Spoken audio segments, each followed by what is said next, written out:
Signora Maria. E che sembra men sapere ce l'hai chista? Cosa ha detto? Niente, cose nostre so. Senta, se non le dispiace, mi può prestare la pentola? Ma sentisse in verità, chi non se ne aduna lei che da quando vuole ce l'hai prestato già si spunnao?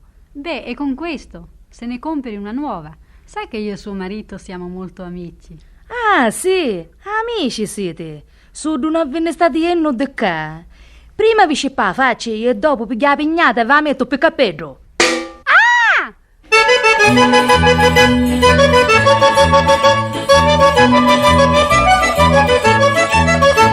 Amare quando capita da avere più vicini, le gente che domandano non si può più campare, da bocca poi vi levano per fino a mangiare, vi spogliano la casa con una grande facilità. Hanno duccia desidero di risinnestare da qualche bello stabile che ci sa di manere, e cosa assai terribile e cosa da occupare, è meglio stare un verno che di stare sempre da.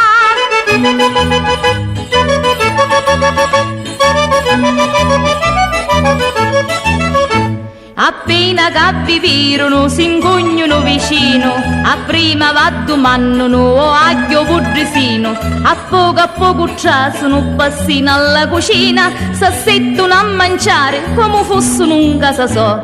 Hanno duccia desidero di risinnestare da qualche bello stabile che ci sa di manere, e cosa assai terribile e cosa da occupare, è meglio stare un verno che di stare sempre da.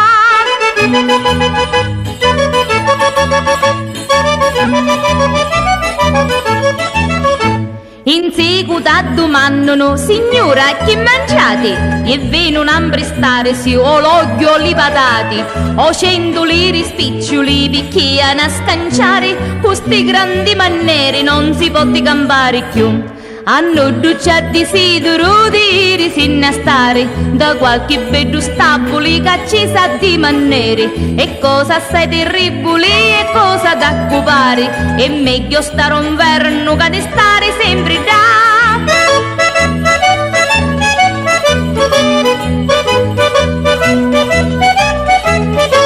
E cosa assai terribile e cosa da occupare, è meglio stare un verno che di stare sempre da.